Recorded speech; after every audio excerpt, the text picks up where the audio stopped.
Picture a world rust-red and barren, its canyons deep and silent, its skies tinged with pink. For centuries, we've looked up at Mars and wondered, is anyone out there? What if the answer isn't some distant civilization, but something far stranger, hiding just beneath the surface? What if the red planet is whispering secrets in a language we're only beginning to understand? That whisper comes in the form of a gas, methane. On Earth, methane often means life. It bubbles up from swamps, escapes from livestock, even seeps from landfills. But on Mars, there should be none. The thin air and harsh radiation should break it apart. Yet again and again, our rovers and orbiters have detected it, fleeting plumes that appear and vanish without explanation. This is the Mars methane mystery, and it's one of the most tantalizing puzzles in modern science. Could these whiffs of gas be hints of alien microbes living deep below the frozen ground, breathing, metabolizing, surviving in ways we can barely imagine? In this video, we're going on a journey to explore that very possibility. We'll follow the data, trace the clues, and ask the big questions. What does it mean if we're not alone? How would such a discovery reshape our understanding of life itself? From the frozen soil of Mars to the labs here on Earth where scientists are racing to find answers, we're diving into a story of curiosity, perseverance, and the timeless human drive to explore the unknown. So settle in, because what we're about to uncover might just change everything. So what exactly is this gas that has scientists so captivated? Methane, or CH4, is one of the simplest organic molecules you can find. It's just one carbon atom happily bonded to 4 hydrogen atoms. On our planet, this stuff is everywhere. It's the main component of the natural gas that heats our homes. It's what makes wetlands bubble, and it's a significant byproduct of the digestive processes in animals like cows. In so many cases here on Earth where you find methane, you find life. That's precisely what makes its detection on Mars so electrifying. Think of it like a smoke alarm for biology. You don't necessarily see the fire, but that faint, persistent beep tells you something is actively happening. The Martian environment, however, is a brutally effective fire extinguisher. The planet's thin atmosphere offers little protection from the sun's intense ultraviolet radiation, which acts like a powerful shredder, tearing methane molecules apart in a matter of centuries, a mere blink in geological time. The soil is also highly oxidizing, essentially rusted, meaning any gas that touches it will be quickly broken down. This creates a huge dilemma for our rovers and orbiters to keep detecting these sporadic plumes of methane. There must be a source that is replenishing it. The gas isn't just lingering from some ancient event. It's being produced now, or at least very recently. It's as if you walked into an ancient, abandoned kitchen and found a single, fresh pot of coffee still warm on the stove. The implication is that something or someone was just here. On Mars, that something could be geologic, like certain types of water-rock interactions we're familiar with. But the thrilling, almost dizzying possibility is that it could be biologic, tiny, resilient Martian microbes, eking out an existence deep underground where they're shielded from the harsh surface conditions, perhaps metabolizing rocks and producing this gas as waste. Every unexpected whiff of methane is a clue, a tantalizing piece of evidence pointing to a Mars that is not a dead rock, but a world that might still be quietly, secretly alive. The story of this mystery doesn't begin with our modern rovers. It starts decades ago with tantalizing hints that were so faint many scientists simply refused to believe them. The first official reports of Martian methane emerged in the early 2000s, but the groundwork was laid even earlier. In 1999, a team using an Earth-based infrared telescope at NASA's Infrared Telescope Facility atop Mauna Kea in Hawaii published a controversial claim. They had peered at the Martian atmosphere and seen a faint but distinct spectral line that pointed to methane. It was a bombshell finding, but it was met with immediate and intense skepticism. How could you definitively detect a trace gas on another planet from 91 million miles away through our own turbulent, methane-filled atmosphere? Many argued it was a calibration error, an artifact of our own planet's air muddying the data. Then, in 2004, just months after the twin rovers Spirit and Opportunity landed, the European Space Agency's Mars Express orbiter delivered a second, more credible data point. Its Planetary Fourier spectrometer, an instrument specifically designed to sniff out atmospheric gases, detected methane. And it wasn't just a uniform, global trace. The data suggested it was concentrated in specific regions, most notably over the ancient equatorial region of Arabia Terra and the thawing southern polar ice cap. This was a game-changer. An instrument in orbit around Mars itself was reporting the same thing. Yet the doubt persisted. The signals were still faint, hovering right at the very edge of the instrument's detection limits. In science, extraordinary claims require extraordinary evidence, and a single dataset from one instrument, no matter how sophisticated, is rarely enough to settle a debate. This launched a period of intense and sometimes heated scientific debate. The community split into camps. You had the believers who saw these detections as the first thrilling clues to present-day life. And you had the skeptics who offered a laundry list of alternative explanations. Could the methane be coming from recent asteroid impacts that delivered carbon-rich material? Was it perhaps leaking from ancient, buried reservoirs of methane clathrates, icy compounds formed billions of years ago? Or, most intriguingly, could it be produced by a non-biological process called serpentinization, where certain minerals like olivine interact with liquid water deep underground, releasing methane as a byproduct? This geologic process happens on Earth in places like the Lost City hydrothermal field in the Atlantic Ocean. The early years of the methane hunt were defined by this cycle of discovery and doubt. Every new paper claiming a detection was met with another paper questioning the methodology or offering an abiotic explanation. It was a frustrating but essential part of the scientific process, a rigorous vetting that ensured we wouldn't jump to conclusions. This skepticism wasn't a dismissal of the idea, it was a demand for better, more irrefutable proof. The stage was set, the question had been asked. Now, we needed a new generation of detectives to land on the red planet and get to work. The scientific debate needed a detective on the ground, and in August 2012, NASA delivered one. The Curiosity rover, a car-sized laboratory on wheels, settled into Gale Crater with a singular mission: to assess whether Mars ever had an environment capable of supporting microbial life. But its most profound discovery might be about the present, not the past. This was thanks to one specific instrument in its arsenal: the Sample Analysis at Mars Suite, or SAM. Think of SAM not as a single tool, but as an entire chemistry lab, shrunk down and automated to sniff the Martian air and bake its soil, searching for the chemical fingerprints of organic compounds. For years, SAM diligently performed its work, and the data it sent back was nothing short of revolutionary. It confirmed what the orbiters had hinted at. There is a persistent, trace amount of methane in the Martian atmosphere at Gale Crater, a steady background level of around 0.41 parts per billion. To put that into perspective, the methane concentration in Earth's atmosphere is about 1,800 parts per billion. What Curiosity found is vanishingly small, but its mere existence is significant because it's consistently there, suggesting a constant, ongoing source slowly leaking into the atmosphere. Then came the real stunners, the spikes. On multiple occasions, SAM's laser spectrometer detected sudden, dramatic surges in methane concentrations. One event in late 2013 and early 2014 saw levels skyrocket to around 7 parts per billion, a tenfold increase that lasted for several weeks before fading away.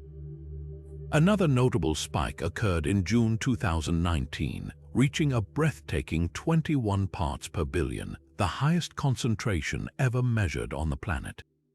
These weren't subtle hints, these were screaming alarms. The location of these discoveries adds another layer of intrigue.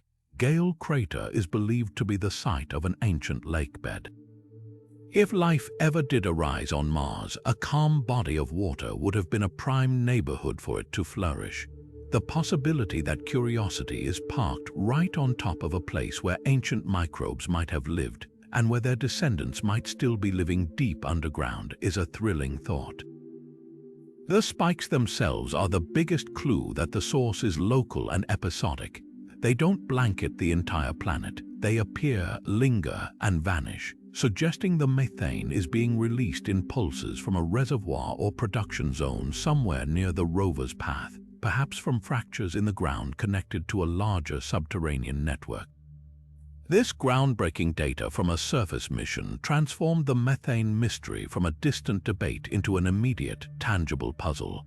Curiosity proved the gas was not only real but dynamic, behaving in a way that strongly implies an active, modern source right beneath our wheels. It gave the search for life a new urgency and a new direction, pointing us toward the very ground we walk on. These sudden surges are perhaps the most baffling part of the entire mystery. It's one thing to have a persistent, low-level background signal, but these events are something else entirely. They are dramatic and fleeting, like a silent firework exploding in the Martian atmosphere. Curiosity's data shows the methane concentration can leap from its usual background of around 0.4 parts per billion to a peak of over 20 parts per billion in a matter of sols or Martian days. Then, just as mysteriously, it plummets back down to baseline levels, often vanishing completely within a few weeks. This rapid disappearance is a critical piece of the puzzle.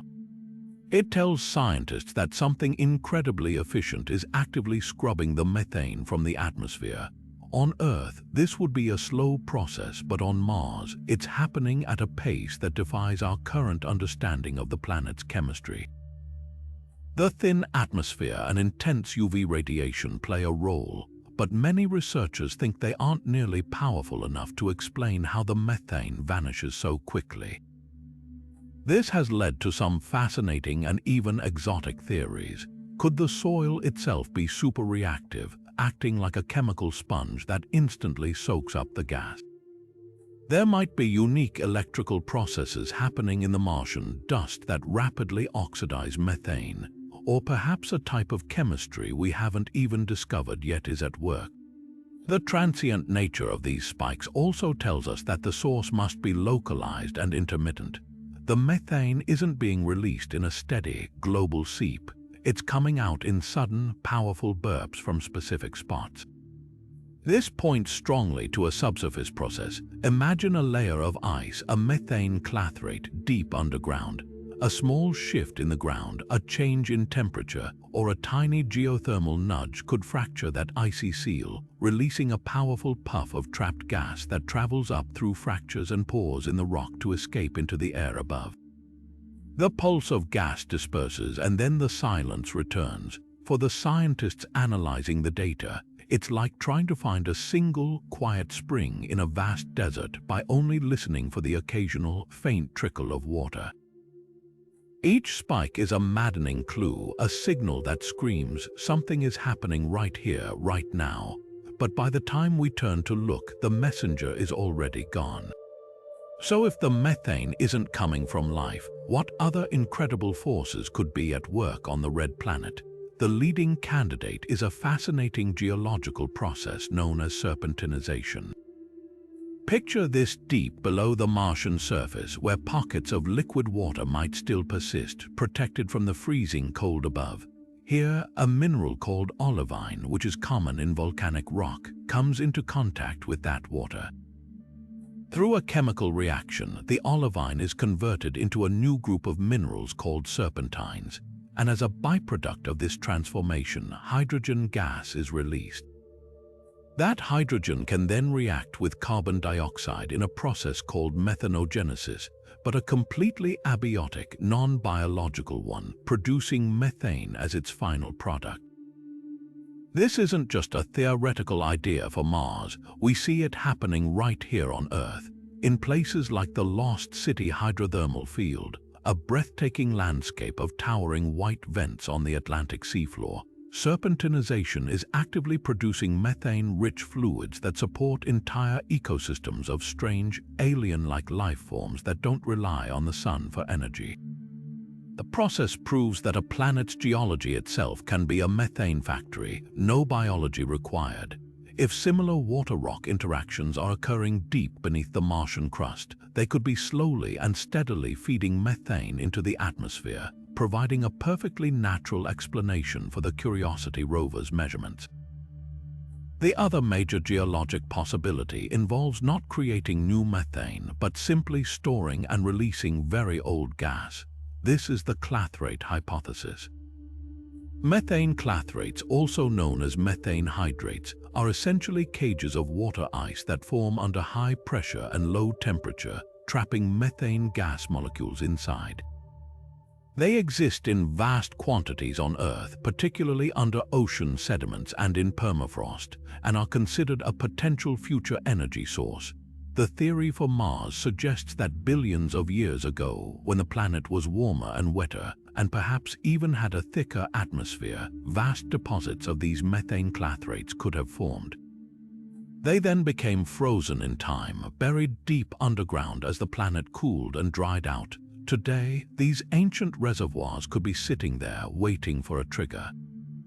A marsquake, a landslide, a small shift in temperature, or the slow warming of a particular region could fracture these icy cages, causing them to destabilize and release a sudden, powerful burst of primordial methane. This would explain the dramatic spikes that Curiosity observes. A puff of gas from the distant Martian past, suddenly venting into the modern atmosphere before quickly dissipating. It's a compelling idea because it doesn't require any ongoing process. It simply needs a sealed vault of gas from a bygone era to occasionally spring a leak. Both serpentinization and clathrates offer elegant, life-free solutions to the mystery, reminding us that a planet can be geologically active and full of surprises, even in the absence of biology. But if geology offers a plausible answer, biology presents a possibility so profound it redefines our place in the universe. Enter the prime suspects in this interplanetary mystery, methanogens. These are not aliens from a sci-fi movie. They are some of the most ancient and resilient microbes right here on Earth. They belong to a group of organisms known as archaea, a domain of life as fundamental as bacteria or eukaryotes, and they possess a truly unique talent. Methanogens don't need oxygen. In fact, many find it poisonous. Instead, they thrive in environments we would consider utterly hostile, living off simple chemicals like hydrogen and carbon dioxide.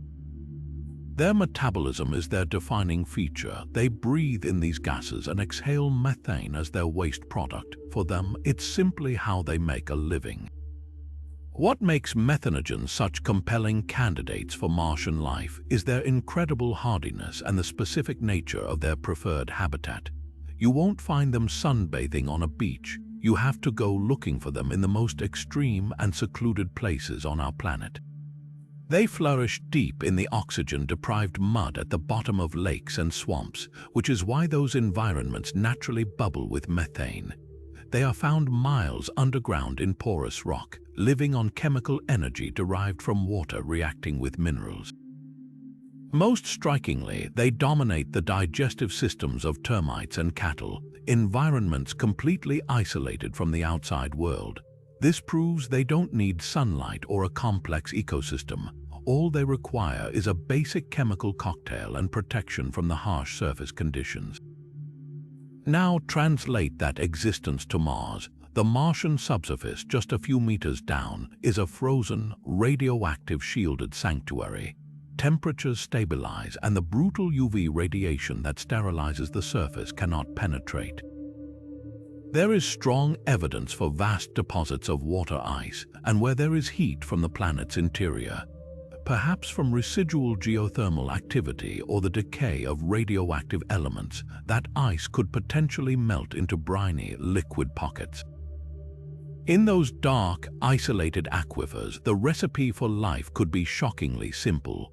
The rocks could provide hydrogen from serpentinization-like reactions, the atmosphere provides abundant carbon dioxide, and the soil contains all the necessary nutrients like nitrogen, sulfur, and phosphorus. For a methanogen, this wouldn't be a hostile wasteland. It would be a protected, all-you-can-eat chemical buffet. A population of these microbes, living and metabolizing in these subsurface niches, would be continuously producing methane as a natural byproduct of their existence. That gas would then slowly diffuse up through cracks and pores in the rock, occasionally bursting forth in the plumes that our rovers detect. It presents a hauntingly beautiful picture, not a dead world but a living one, its biological heartbeat echoing faintly from the deep dark, whispering to us on the surface through the language of chemistry. This leaves us with a fascinating and fundamental conflict at the heart of modern planetary science, a genuine great debate playing out in journals and conferences.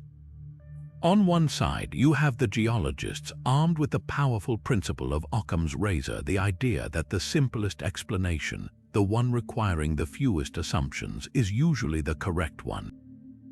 Their argument is compellingly straightforward. We already have documented non-biological processes right here on Earth that produce methane.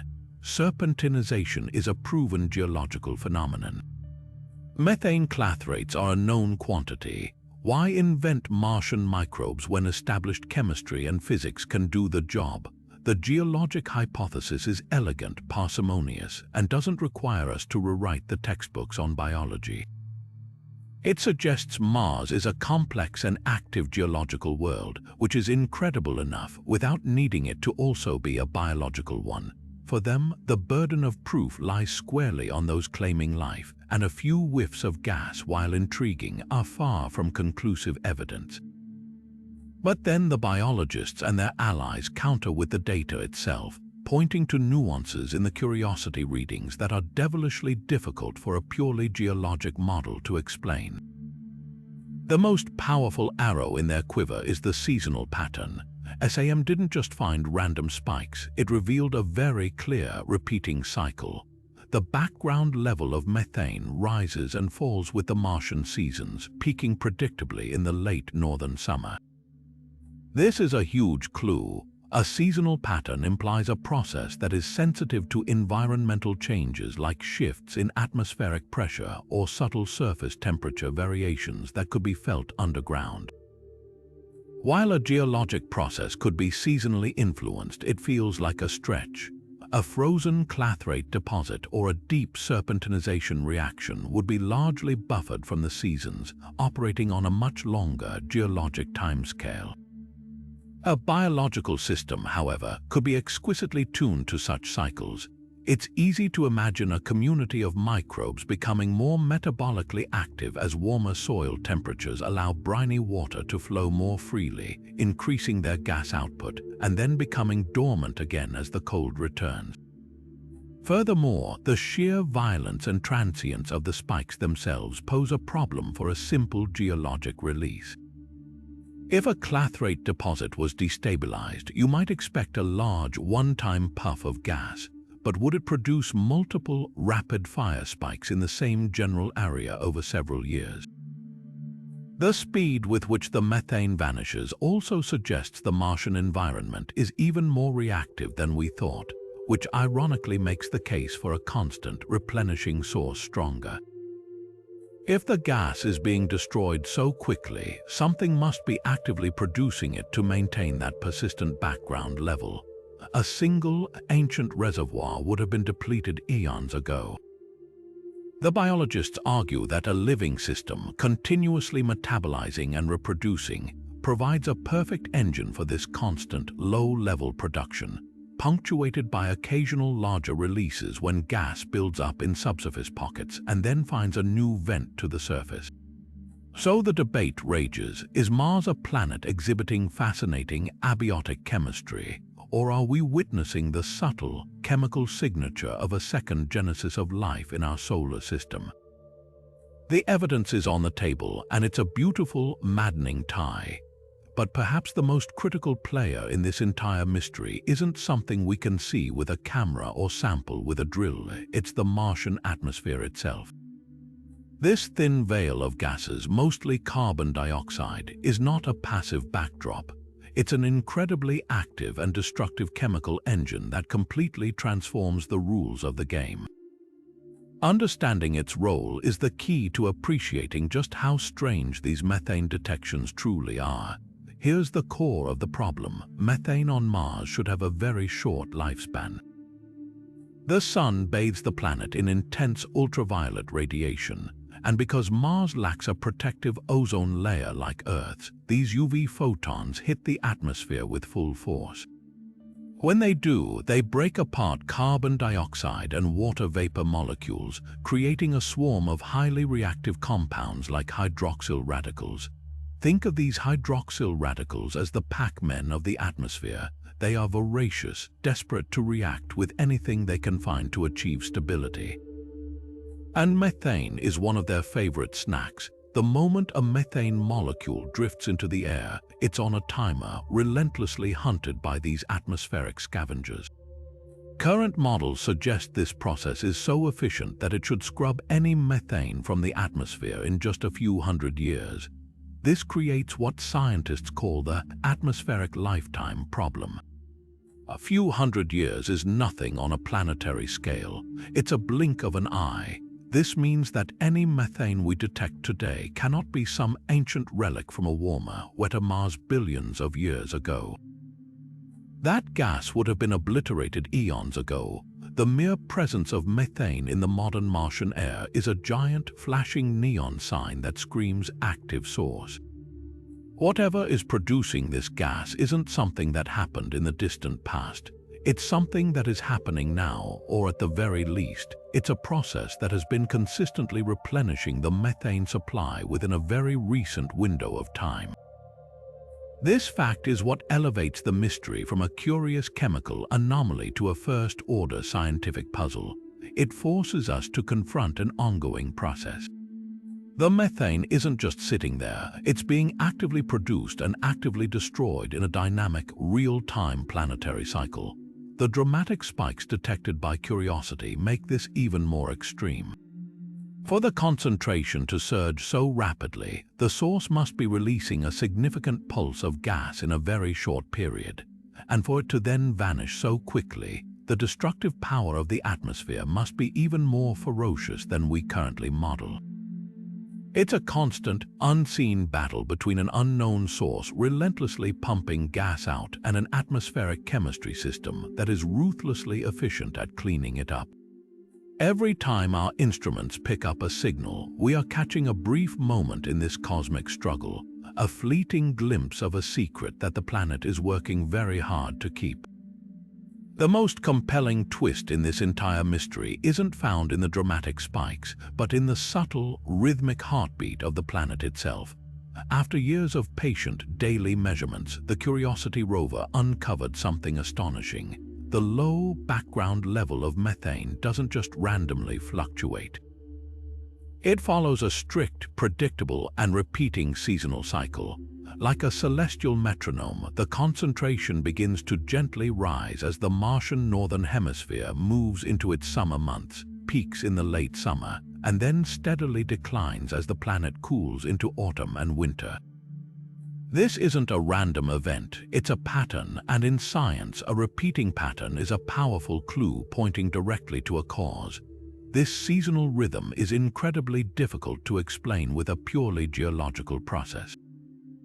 Think about it, a frozen clathrate deposit buried deep underground or a slow serpentinization reaction happening kilometers below the surface would be largely insulated from the changing seasons above. The temperature swing on the surface is dramatic, but that influence fades quickly with depth. The idea that a deep, ancient geological process would be so exquisitely and immediately sensitive to the calendar feels like a stretch.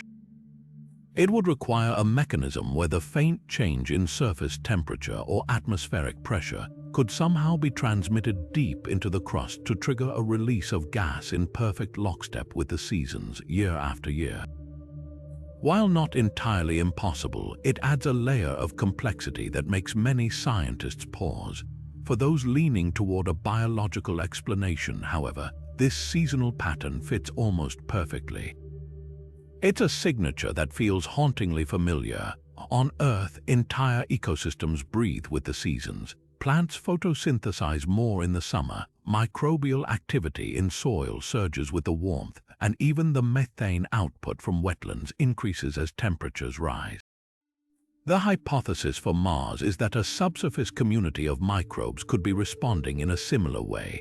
As the shallow subsurface warms during the summer months, even by just a few degrees, it could allow briny, subterranean water to become more fluid, perhaps thinning out or creating temporary channels.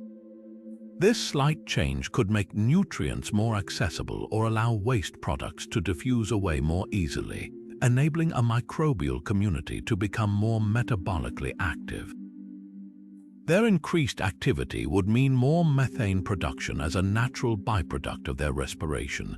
Then, as the cold returns, this activity would slow down, entering a dormant state until the next warm cycle. This creates a beautiful, if still speculative, picture, a hidden biosphere eking out an existence in the dark, its faint chemical breath slowly quickening and slowing in tune with the distant sun. Another fascinating possibility lies not in the deep, dark subsurface, but right on the surface, under the intense glare of the unfiltered sun. This theory suggests that the methane might be coming from the relentless breakdown of ancient carbon-rich material by ultraviolet radiation. Imagine the vast, open plains of Mars, littered with a thin layer of cosmic dust. This isn't just ordinary dirt. It's a rain of organic compounds that has been steadily falling onto the planet for billions of years, delivered by carbonaceous chondrite meteorites and interplanetary dust particles. These materials are chock full of complex organic molecules. On Earth, such material would be protected by our atmosphere and biosphere, but on Mars it sits exposed. The planet's surface is constantly bombarded by ultraviolet photons, which carry enough energy to break chemical bonds. This process, called photolysis, could essentially be shredding these large, ancient organic molecules into simpler fragments. And methane, being one of the simplest organic molecules, could very well be one of the resulting broken pieces. It's a bit like leaving a plastic bottle in the sun for years. The UV radiation makes it brittle and eventually breaks it down into smaller and smaller bits.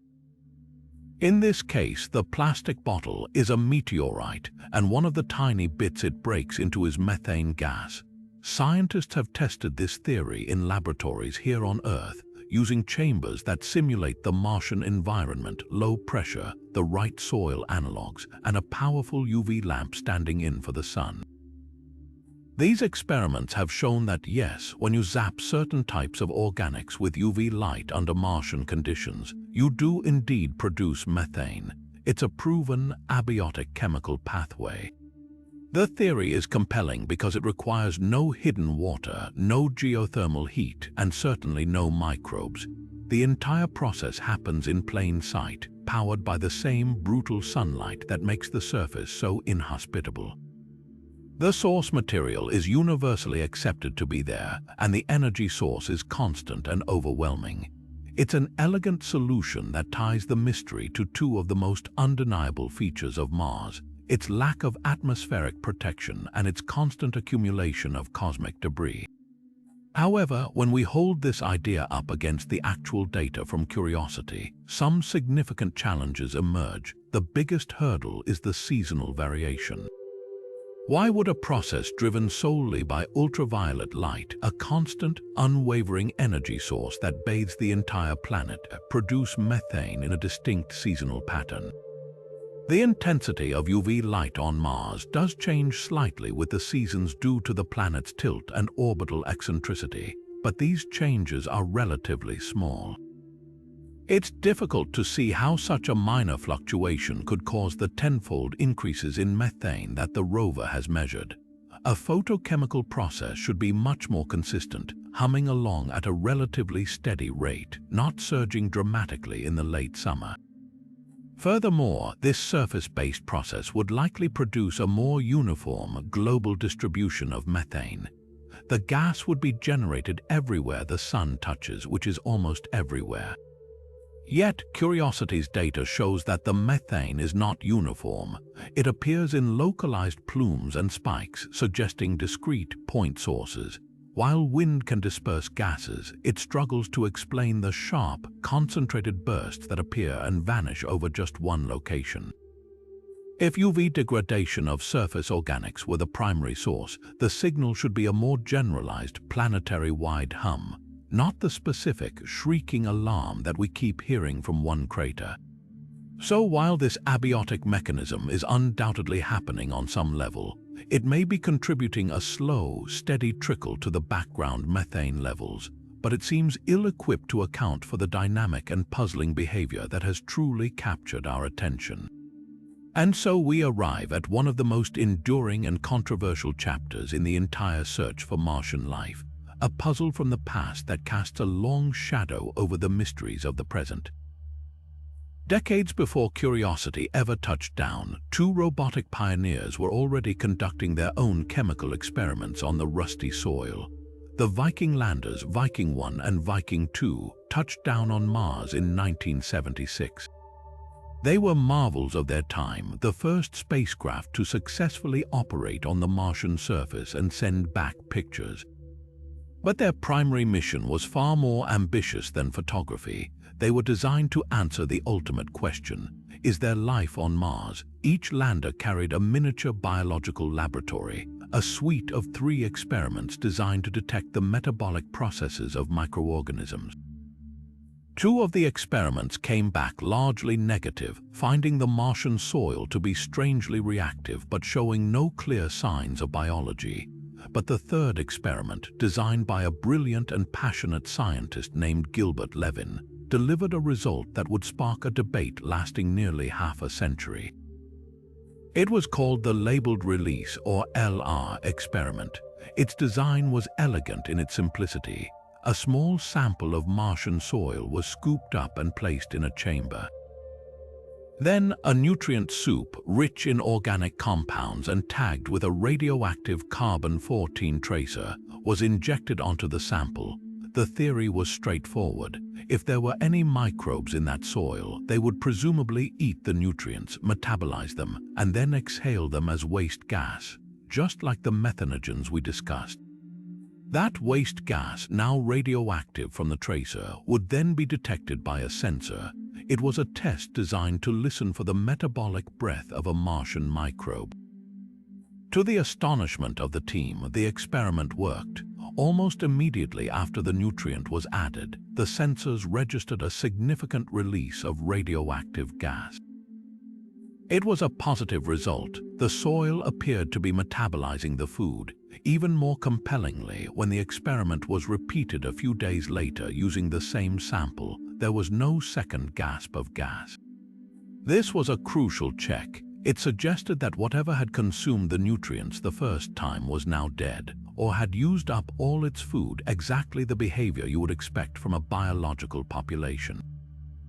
To Gilbert Levin, this was it. He became convinced that Viking had found evidence of life, but the scientific consensus ultimately overruled him. The other instruments on board, particularly one called the gas chromatograph mass spectrometer, had failed to detect any significant organic molecules, the fundamental building blocks of life in the soil. How could there be life without any organics? The prevailing explanation became that the Martian soil wasn't biological, it was just hyper-reactive. A powerful oxidant, perhaps like hydrogen peroxide, must be coating the soil grains. When the nutrient soup was added, this oxidant would have chemically broken it down in a violent reaction, releasing the radioactive gas in a single abiotic burst.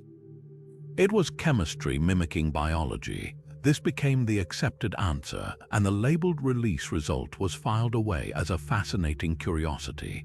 Yet Levin and a small group of supporters never gave up. They argued that the instruments of the 1970s weren't sensitive enough to detect the sparse organics that might be there. a point later proven correct when curiosity and perseverance definitively found them. They proposed that any Martian microbes would likely live in salty brine droplets within soil particles, which would protect them from the harsh UV radiation, but also make their organics difficult for Viking's oven to vaporize and detect. And now, with the modern detection of seasonal methane, the LR experiment is being looked at with fresh eyes. Could these two mysteries, separated by decades, be connected? Could the gaseous release detected by Viking have been methane, produced by the very same kind of microbes we now suspect are creating the plumes? Perhaps the nutrient soup provided a feast for indigenous methanogens, causing a temporary but detectable surge in their metabolic activity. The labeled release experiment may have been a fleeting glimpse of a biological signal that we are only now, with our more advanced tools, beginning to understand. It stands as a haunting reminder that the biggest discoveries are sometimes made long before we have the context to truly believe them.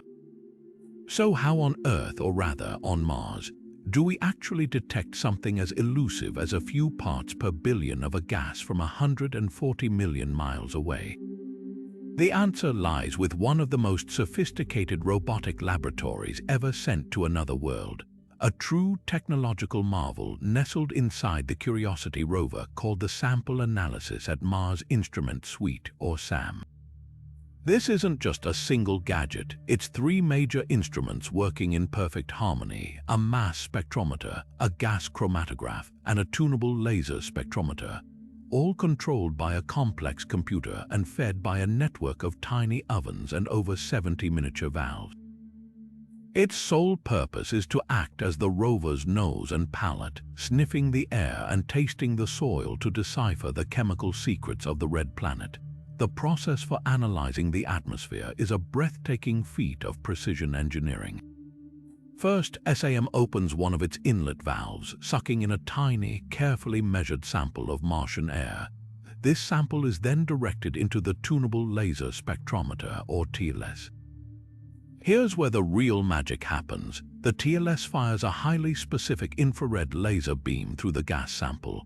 Every type of molecule, like methane or carbon dioxide, vibrates in its own unique way and absorbs light at a very specific wavelength, like a distinct chemical fingerprint. The laser is tuned to precisely the wavelength that methane absorbs. As the light passes through the gas, the methane molecules grab onto that energy, and the amount of light that makes it through to the sensor on the other side is diminished. By measuring exactly how much light is absorbed, the TLS can calculate the concentration of methane down to an almost unbelievable precision of a few tenths of a part per billion. It's like being able to detect a single drop of food coloring diluted in an Olympic-sized swimming pool. But SAM's capabilities don't stop at sniffing the air. To check for organics in the soil, the rover's robotic arm delivers a powdered sample to SAM's inlet. From there, the most delicate operation begins. The sample is dropped into one of SAM's 74 tiny, carousel-mounted quartz oven cups. These ovens can then be heated to extreme temperatures, over 1,000 degrees Celsius, in a controlled sequence. As the soil bakes, different compounds within it vaporize at their specific boiling points, turning into gases that are then released. These released gases are then carried by an inert carrier gas like helium into the gas chromatograph. This instrument acts as a sort of molecular racetrack, separating the complex mixture of gases based on how quickly they travel through a long, coiled column. This ensures that each individual compound arrives at the final detector, the mass spectrometer, at a different time. The mass spectrometer is the grand finale of this entire process.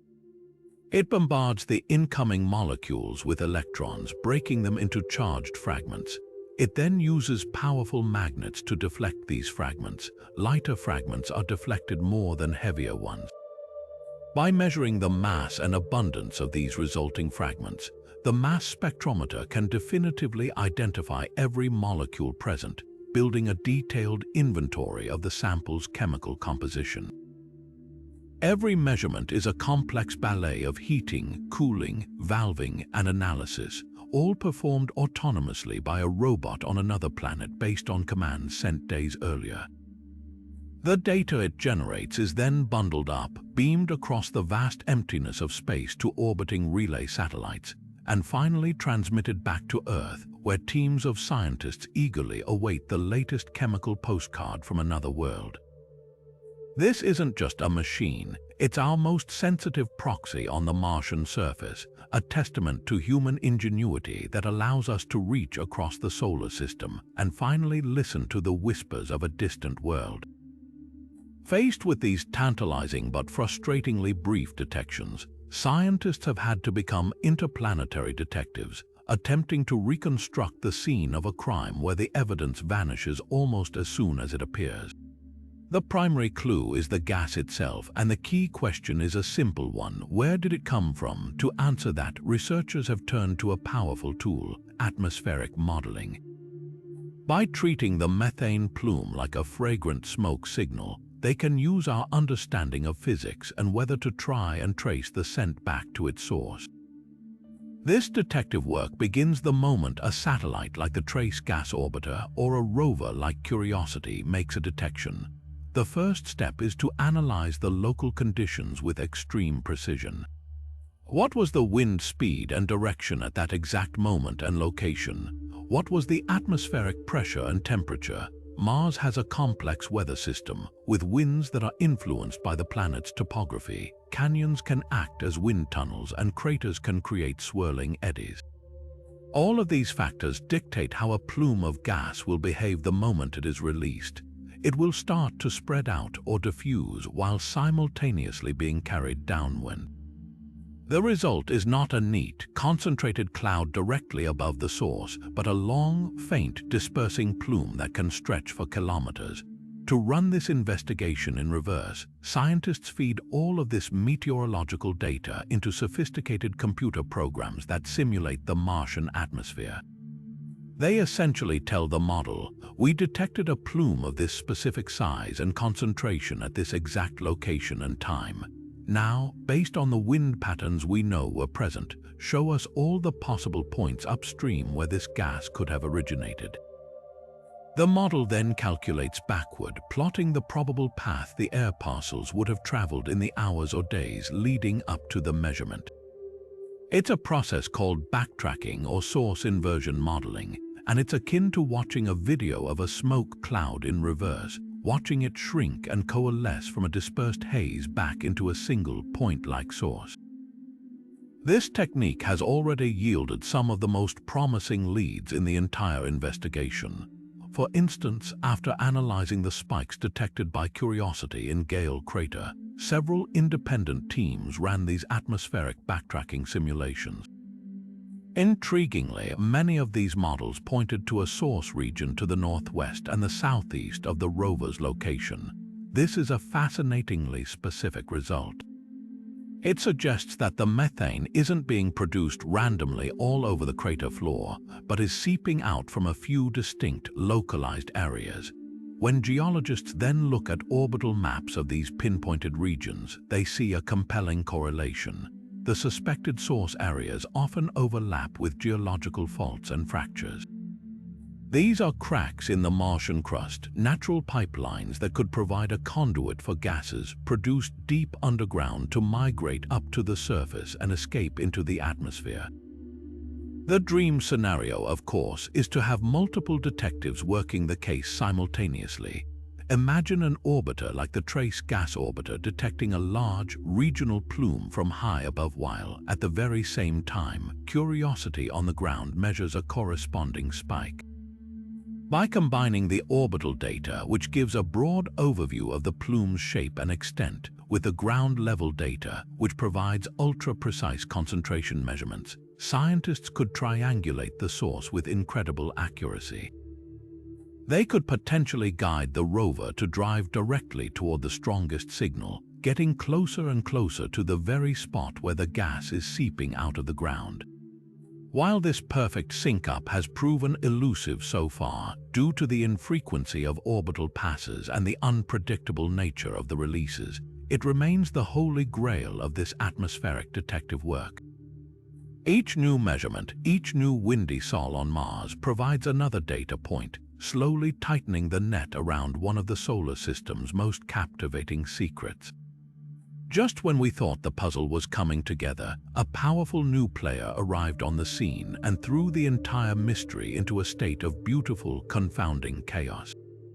In 2016, a joint European and Russian mission, the ExoMars Trace Gas Orbiter, slipped into orbit around Mars. Its name says it all. Its entire reason for existing was to be the most sophisticated atmospheric sniffer ever sent to another world, designed specifically to solve mysteries like this one. Equipped with instruments orders of magnitude more sensitive than anything that had come before, the TGO was supposed to be the final arbiter, the tool that would map the methane and definitively pinpoint its source. The initial data that began streaming back to Earth, however, was not just surprising, it was completely contradictory. The TGO's exquisite spectrometers, which analyze sunlight filtering through the Martian atmosphere to detect the faintest chemical fingerprints, found nothing. Not a trace, where Curiosity on the ground was measuring a persistent background level and dramatic spikes. The powerful orbiter cruising overhead saw a pristine atmosphere, utterly devoid of methane down to an incredibly precise sensitivity of just 0.05 parts per billion. It was as if two detectives were investigating the same crime scene. One on the ground is finding bullet casings and whispers of a suspect, while the other, in a helicopter overhead with high-powered binoculars, is reporting that the scene is completely empty and always has been. This wasn't a minor discrepancy, it was a direct, fundamental contradiction that shook the entire scientific community. The immediate and obvious question was one of calibration. Could one of these multi-billion-dollar missions simply be wrong? Teams on both sides intensely scrutinized their own data and each other's. The Curiosity team was confident in SM's measurements. The instrument had been tested and retested, and its detection method with the tunable laser spectrometer is a proven, reliable technology. The TGO team was equally confident in their null result.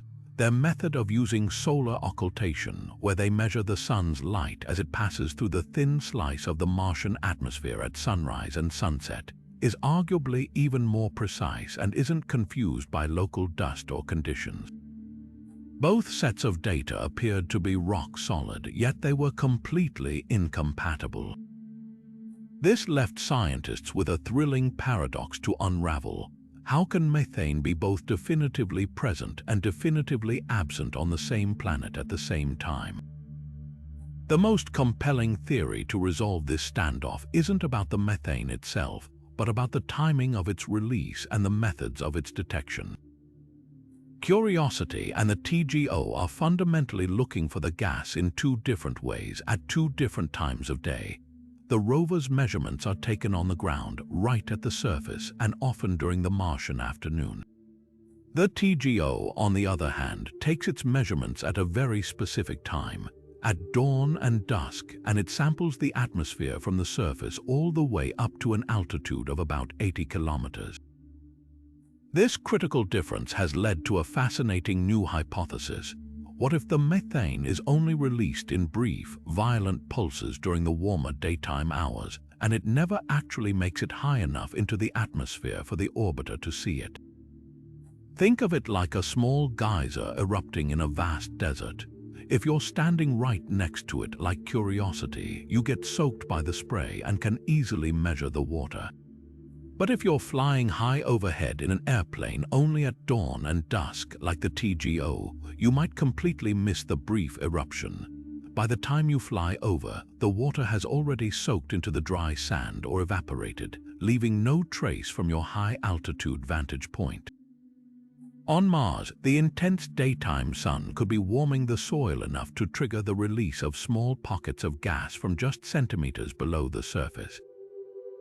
This gas would seep out, creating a localized near-ground plume that Curiosity's laser spectrometer, sitting right there, would easily detect.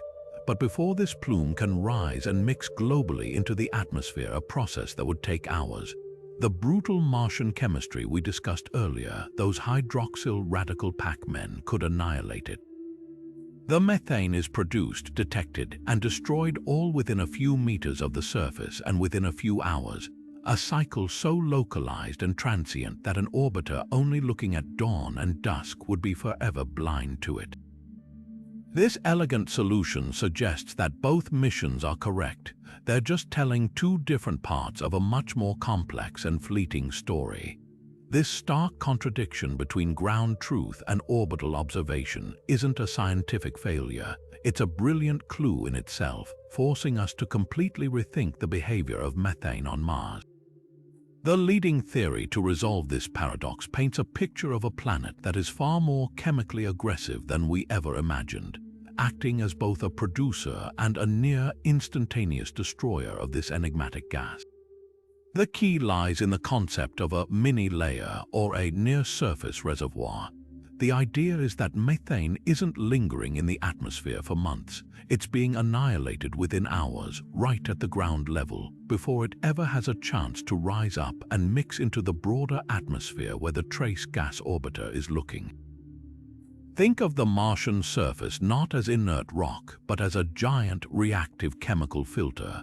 During the day, the sun's intense ultraviolet radiation doesn't just hit the air, it also directly strikes the soil, energizing it.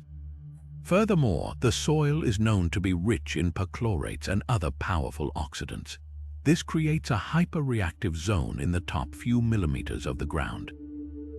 Now imagine a small pulse of methane seeping out from a crack.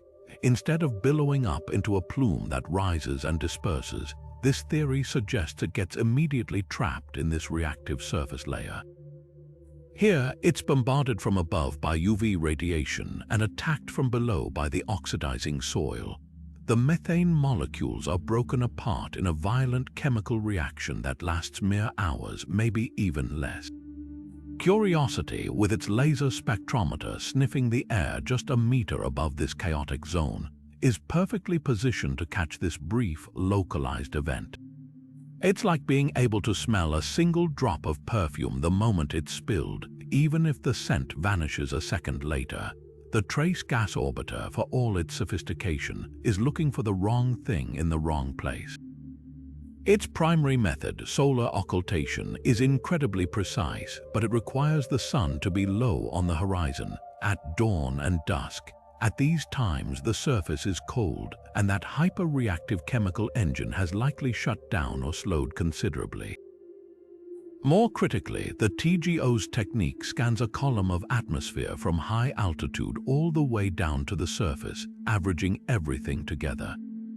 If the methane is destroyed within a meter of the ground and never rises, its signal becomes vanishingly small when diluted across a 60-kilometer high atmospheric column. The orbiter is like a satellite looking for campfires on Earth but only scanning at noon. It would completely miss the tiny, brief flames that are quickly smothered, even while someone standing right next to them gets a clear view of the smoke. This theory of rapid near-surface destruction elegantly explains why both missions are correct in their measurements, yet see such different versions of Martian reality. It suggests the red planet is actively hiding its secrets, scrubbing away the evidence before it can ever become a global, detectable signal. This discovery thrusts us from the realm of pure science into a complex web of practical, ethical, and safety dilemmas that future explorers will have to face. Let's say we definitively prove that the methane plumes are the breath of living Martian organisms. The immediate and most critical question becomes, are they a threat? The Protocols for Planetary Protection, a set of international guidelines designed to prevent biological contamination between worlds, would instantly shift into their most stringent mode. A planet once considered sterile would be reclassified as a place that harbors its own indigenous life, and every single mission from that point forward would be governed by a prime directive: do no harm. For astronaut safety, this presents a profound biohazard concern, but perhaps not in the way science fiction often portrays. we're not talking about a malicious alien virus that would jump species and threaten humanity. The reality is likely far more subtle and in some ways more challenging. Any subsurface drilling operation to search for water ice or to establish a habitat's foundation could inadvertently puncture one of these isolated, brine-filled aquifers, bringing a sample of pristine Martian biology to the surface. The risk isn't that these microbes would be predators, it's that they could be prey. Our human bodies are walking ecosystems of trillions of bacteria, and our immune systems are finely tuned to recognize and combat earthly invaders. A Martian microbe, having evolved on a completely separate tree of life for billions of years, might be entirely invisible to our immune defenses. It wouldn't recognize our cells as food, and our white blood cells wouldn't recognize it as a threat. The danger lies in a passive, accidental interaction. What if it produces a chemical compound, a waste product or a toxin that happens to be harmful to human biochemistry? Without billions of years of co-evolution, we would have zero natural defenses. A single, seemingly harmless organism could trigger a catastrophic allergic or toxic reaction in an astronaut, and medical treatment would be millions of miles away. This isn't about invasion, it's about incompatibility. Every excursion outside the habitat, every sample collected, would require a level of biosafety containment currently only seen in the most secure laboratories on Earth. Yet, flip the coin, and this same discovery could represent the single greatest bonus for sustained human presence on Mars. Confirmed indigenous life transforms the planet from a barren rock to a world with a functioning biosphere, albeit a hidden one. Those very same methanogens, if they exist, could be the key to survival. Their metabolism is a perfect mirror for the kind of technology we are already developing for life support. On a future colony, one of the biggest challenges will be manufacturing methane for the return journey home. The most efficient rocket fuel for a Mars ascent vehicle is methane and liquid oxygen because you can theoretically make it from the Martian atmosphere and water ice. This process, called in situ resource utilization, would require massive amounts of energy and complex chemical plants. But what if we could enlist the help of native experts? Through a field of science called synthetic biology, we could potentially engineer these Martian microbes to be hyper-efficient methane factories. Instead of building giant refineries, we could cultivate vats of microbes that happily eat Martian carbon dioxide and hydrogen and continuously produce rocket propellant as a waste product. They would be living, self-replicating chemical plants, turning the planet itself into a gas station. Beyond fuel, this subsurface biosphere could be a treasure trove of scientific and commercial value. The enzymes and proteins that allow these organisms to survive in such a harsh environment, resistant to radiation, freezing cold, and highly salty water, could have revolutionary applications. Imagine new polymers, radiation-resistant materials, or medical breakthroughs derived from the study of truly alien biology. A Martian colony could become a center for the most profound biological research in human history. The presence of life also suggests that the planet's subsurface might be more habitable than we thought. Where there is life, there is likely accessible water in a liquid state and a more stable thermal environment. The same fractures that vent methane could guide colonists to the best places to find resources and perhaps even build more protected subterranean habitats. The discovery wouldn't just be a scientific headline, it would be a practical guidebook for how to live on Mars, written by the planet's original inhabitants. We would shift from being mere visitors to becoming participants in a broader cosmic drama of life.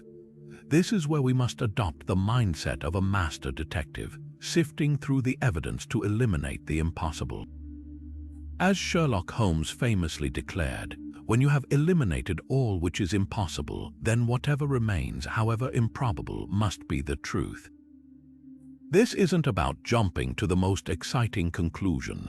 It's a rigorous process of elimination that scientists are applying to the Martian methane mystery, and the results are leading us down a fascinating path. Let's start by examining the list of usual abiotic suspects. First, meteoritic infall. The idea that organic rich space dust constantly landing on Mars could be broken down by UV light to produce methane. We know this process happens, but can it explain the dynamic patterns we see? The seasonal cycle and the sudden, localized spikes are incredibly difficult to square with a process that should be a slow, steady, and global drizzle of gas. It's like trying to explain a sudden, loud shout in a quiet library by pointing to the gentle rustle of pages being turned everywhere at once. The mechanism doesn't match the signal's behavior. Then we have the geologic explanations like serpentinization. This is a strong candidate, a proven methane maker on Earth that could easily be happening in Mars's wetter subsurface. But again, we run into the problem of timing. A deep-seated geological process operating kilometers below the surface should be slow, steady, and largely immune to the changing seasons on the surface above. The fact that the methane concentration rises and falls with such a predictable, seasonal rhythm suggests a source that is exquisitely sensitive to subtle environmental changes, like slight shifts in temperature or pressure.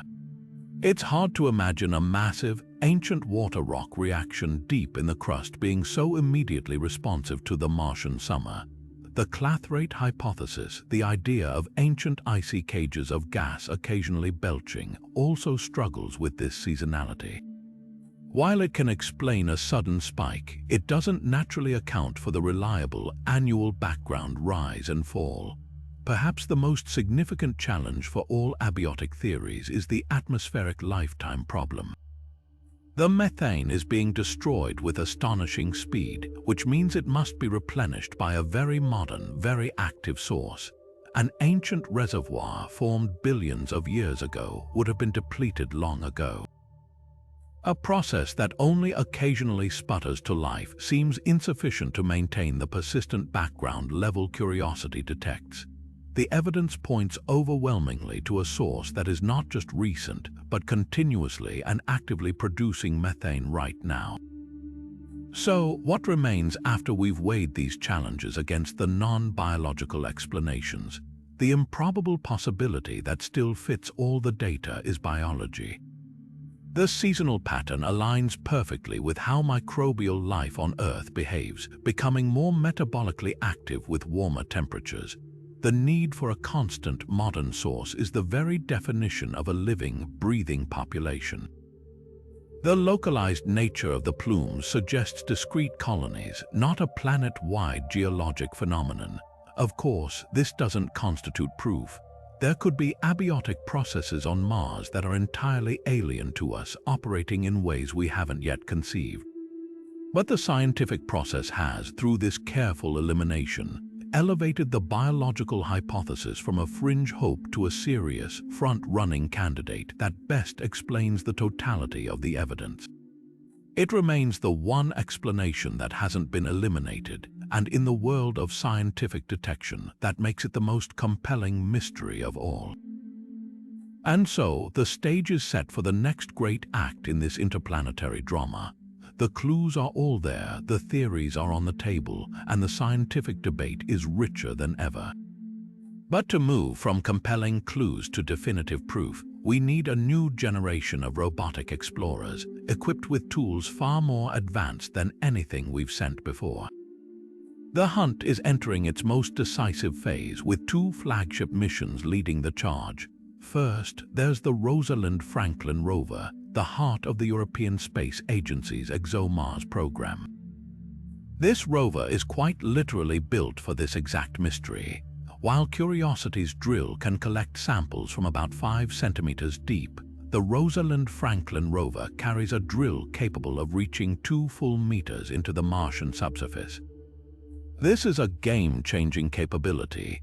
At that depth, it passes beyond the reach of the destructive ultraviolet radiation and the hyper-reactive soil oxides that have likely sterilized the uppermost layers of the planet for billions of years. It's drilling into a potential sanctuary, a region where any hypothetical microbes or their preserved organic remains could have survived.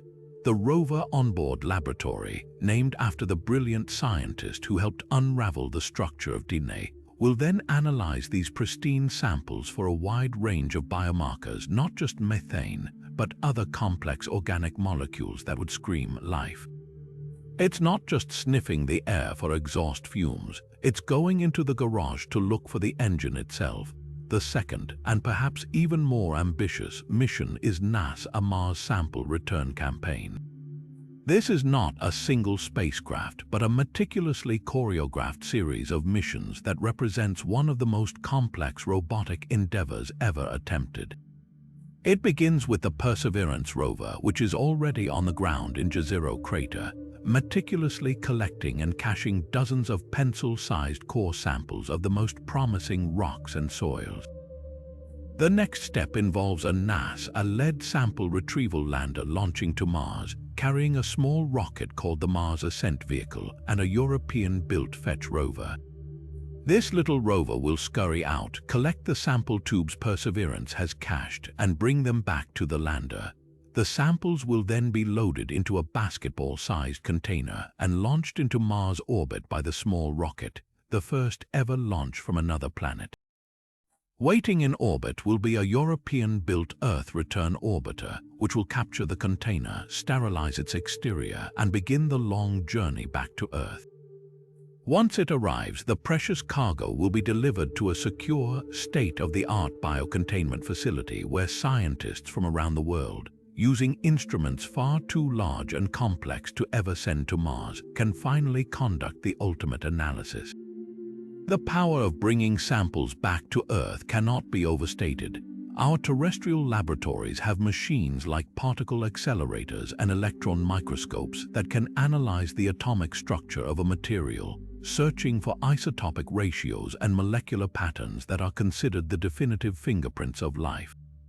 We could look for the subtle leaning towards certain isotopes that life prefers, or the long-chain organic molecules that are almost never formed without biological processes. It's the difference between trying to diagnose an engine problem by listening to it from outside the hood versus taking the engine apart piece by piece in a fully equipped garage. This multi-planet relay race is our best shot at getting that unequivocal answer, of transforming the methane mystery from a fascinating scientific debate into a settled chapter in the history of human discovery. The next decade promises to be the most revealing yet in our long quest to understand our place in the cosmos. This tantalizing pattern of sudden spikes and mysterious disappearances has led many to draw a powerful comparison with one of the most famous unsolved puzzles in astronomy, the WOW signal. In August 1977, a radio telescope in Ohio picked up a 72-second burst of radio waves so intense and seemingly artificial that the astronomer reviewing the data famously circled it and wrote, "Wow." In the margin, it was a signal that perfectly matched the expected signature of an interstellar broadcast, and it has never been detected again. The Martian methane plumes are, in a very real sense, the WOW signal of planetary science. They are powerful, transient, and utterly enigmatic events that scream, "Something is here," only to vanish before we can ever pinpoint the source, leaving us with nothing but data printouts and a profound sense of wonder. Both mysteries tap directly into our deepest hopes and questions about our place in the universe, capturing the public imagination because they represent the thrilling possibility of contact, of discovering we are not alone. Finding active microbes on Mars would be a paradigm shift on par with the discovery of extremophiles on Earth, those incredible organisms thriving in boiling hydrothermal vents, buried in Antarctic ice or in acidic rivers. That discovery here on Earth taught us that life is not a fragile accident, but a tenacious force that can adapt to the most hellish conditions. Finding it on Mars would prove that life is not even a uniquely earthly phenomenon, fundamentally reshaping our understanding of biology's place in the cosmos. But this is where we must transition from the excitement of the hunt to the rigorous discipline of the laboratory. A thrilling hint is not the same as definitive proof. In the scientific search for life beyond Earth, we carefully distinguish between a biohint and a biosignature. Methane, especially in the context of Mars, is a powerful biohint. It's a sign that makes us stop and say, "Wow, that's interesting, this could be life," but it is not on its own a confirmed biosignature. A biosignature is a piece of evidence so strong that it can only be plausibly explained by biological activity. The universe is full of complex chemistry, and as we've seen, there are several non-biological ways to make methane. To raise this biohint to the level of a true biosignature, we need a much higher standard of evidence. The most powerful tool in this verification process is isotope analysis. Think of elements like carbon not as identical atoms, but as families with different versions. Carbon-12 is the most common and lightest form, while carbon-13 is a slightly heavier version or isotope. Life on Earth is lazy and efficient. It prefers to use the lighter, easier to work with carbon-12. As a result, biological processes create molecules that are enriched in carbon-12 and depleted in the heavier carbon-13. This preferential treatment leaves a distinct fingerprint. If we could analyze the methane in the Martian plumes and find that its carbon is severely depleted in carbon-13, that would be a massive piece of evidence in favor of biology. It would be very difficult for any known abiotic process to produce such a strong isotopic skew. Another crucial line of evidence would be the presence of other gases that often accompany biological methane production on Earth, like ethane or dimethyl sulfide. Finding a specific suite of gases together, all with life-like isotopic fingerprints, would build a far more compelling case than methane alone. Ultimately, the gold standard would be to hold the organism itself in a lab, but until we can do that, we must rely on building an irrefutable chemical case, moving from an intriguing whisper of possibility to a confident declaration of discovery. Imagine for a moment that the data is confirmed, the debate is settled, and the announcement is made: we have found life on Mars. This would not be a fleeting news story. It would be a permanent and profound recalibration of human thought, a philosophical earthquake whose aftershocks would ripple through every facet of our society, from religion and philosophy to science and art. The discovery of even the most humble, single-celled organism living in a briny pocket deep beneath the Martian soil would instantly end humanity's biological solitude. It would prove that life is not a singular, miraculous accident on one tiny, blue world, but a natural and predictable process, a cosmic imperative that can ignite on any planet where the conditions are even remotely right. We would have to stop thinking of ourselves as a solitary masterpiece and start seeing Earth's biosphere as one volume in a vast galactic library. This new perspective, known as the principle of mediocrity, would completely rewrite our textbooks. Biology would cease to be a subject that only studies life on Earth. It would instantly become a comparative science, the study of life in the universe. We would have our first data point for a second, independent genesis of life. By comparing Martian biology to our own, we could begin to answer fundamental questions that have haunted us for centuries. Is the DNA and RNA system the only way to store and transmit genetic information, or is it just one successful solution?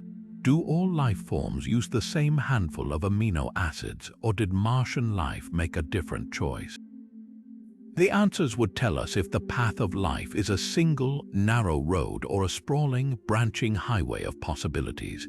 This knowledge would be more valuable than any mineral wealth, a treasure trove of biological information that could revolutionize medicine, material science, and our very understanding of what it means to be alive. Beyond the laboratories, the impact on the human psyche would be immeasurable. For some, it would be a moment of triumphant vindication, a scientific revelation that expands our sense of connection to the cosmos. For others, it could trigger a deep existential crisis, challenging foundational religious and philosophical beliefs about humanity's special place in creation. How would world religions, many of which have narratives centered on God's relationship with humanity on Earth, incorporate the existence of another, wholly separate creation?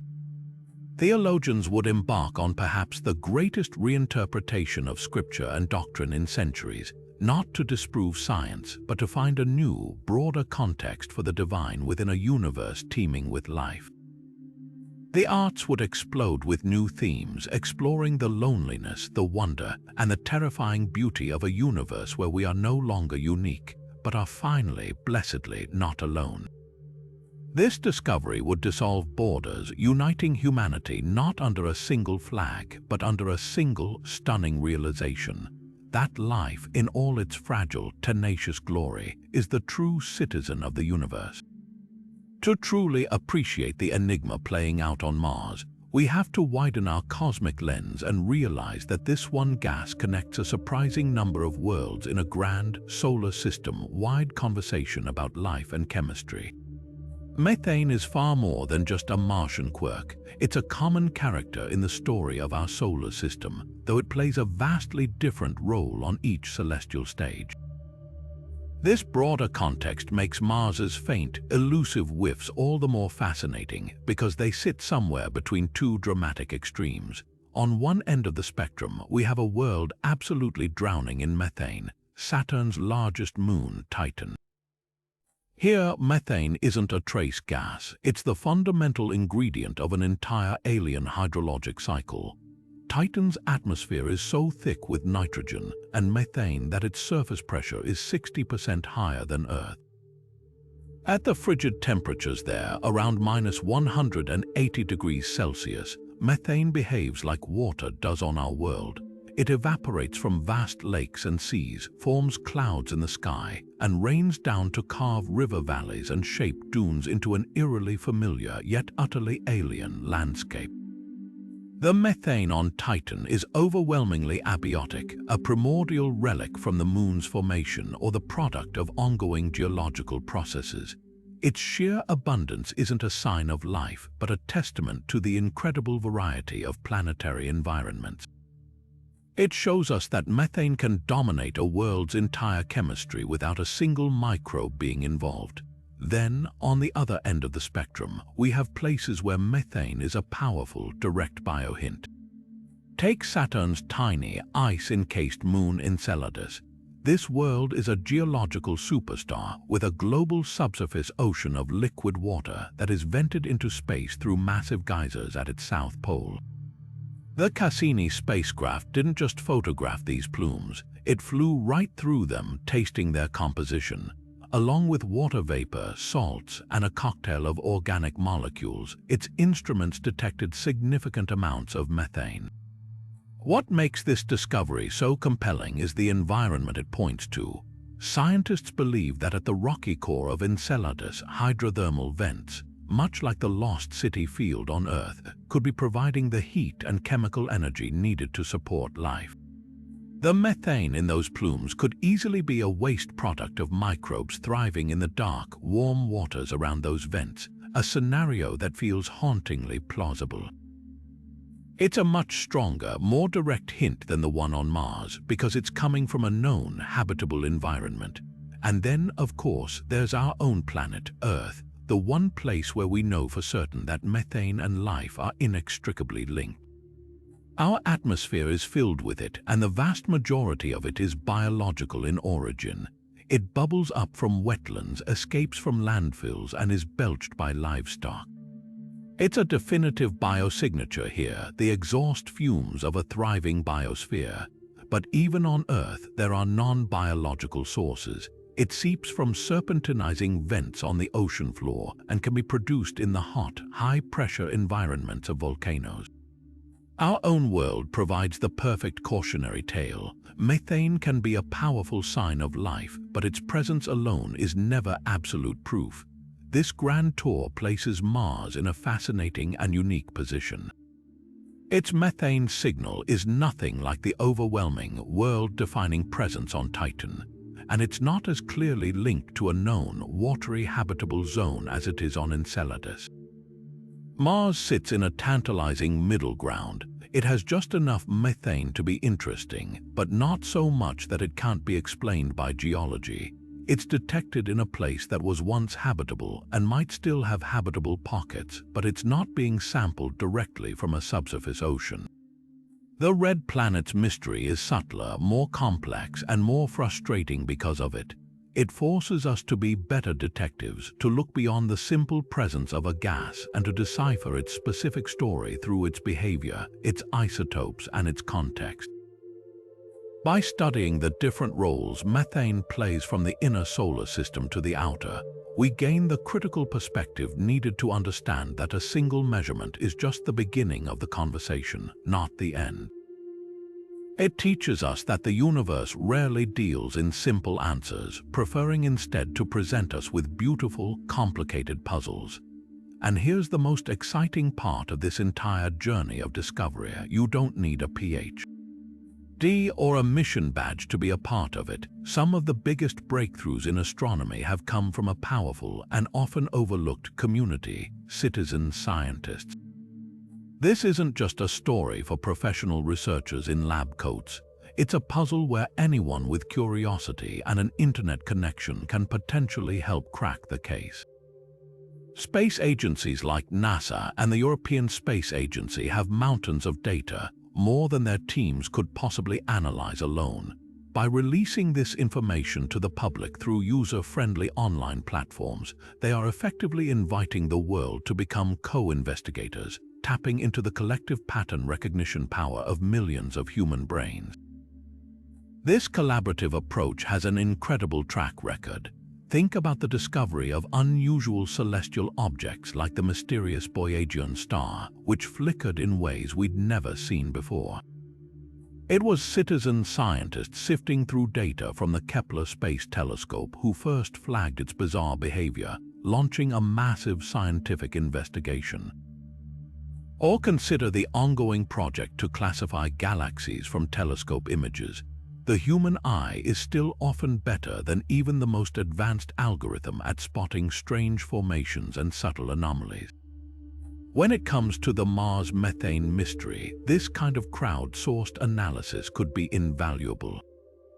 Amateur astronomers with backyard telescopes can monitor the Martian disk for subtle changes, while data enthusiasts can help pass through the immense streams of atmospheric readings from orbiters, looking for correlations between methane detections and other factors like dust storm activity or seasonal frost patterns that a computer might miss.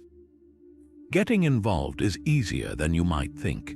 Platforms like Zooniverse host a wide array of active space science projects, often with simple tutorials that guide you through exactly what to look for.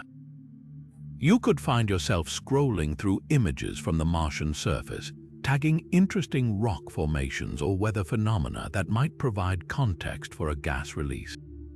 Other projects might involve analyzing spectral data graphs, looking for the tiny, characteristic dips that indicate the presence of methane or other organic molecules. You're not just playing a game, you're contributing to a real, ongoing scientific database that professional researchers will use to guide their studies. Every tagged image or analyzed dataset is a small piece of the mosaic, and it's entirely possible that a sharp-eyed volunteer could be the first to notice a pattern that unlocks the next phase of the investigation. This is science at its most democratic and inspiring, a reminder that the quest to understand our place in the universe is a human endeavor, open to anyone who wants to look up and wonder. So where does all of this leave us? With a mystery that is more compelling than ever, built on a foundation of solid yet contradictory data. The evidence is undeniable. Our instruments have repeatedly sensed methane gas on Mars, a substance that should not persist in its harsh environment. We've measured a persistent background hum and witnessed sudden, inexplicable surges that vanish almost as quickly as they appear. This isn't a single observation, it's a pattern of behavior that demands an explanation. The debate between geology and biology is not a sign of scientific failure, but a testament to the rigor of the process, a fierce and healthy clash of ideas where extraordinary claims are rightfully subjected to intense scrutiny. We have elegant geological theories like serpentinization and ancient clathrates that could explain the gas without invoking life. And we have the hauntingly plausible biological hypothesis of tenacious methanogens, a shadow biosphere breathing in the deep dark. The most thrilling part is that this is not a question destined to remain unanswered. For the first time in human history, the solution is within our grasp. We are no longer passive observers, we are active participants in the investigation. With the upcoming Rosalind Franklin Rover and the historic Mars sample return campaign, we are sending the precise tools needed to crack this case wide open. We are moving from remote sensing to direct contact, from analyzing whispers on the wind to holding the very rocks of Mars in our hands.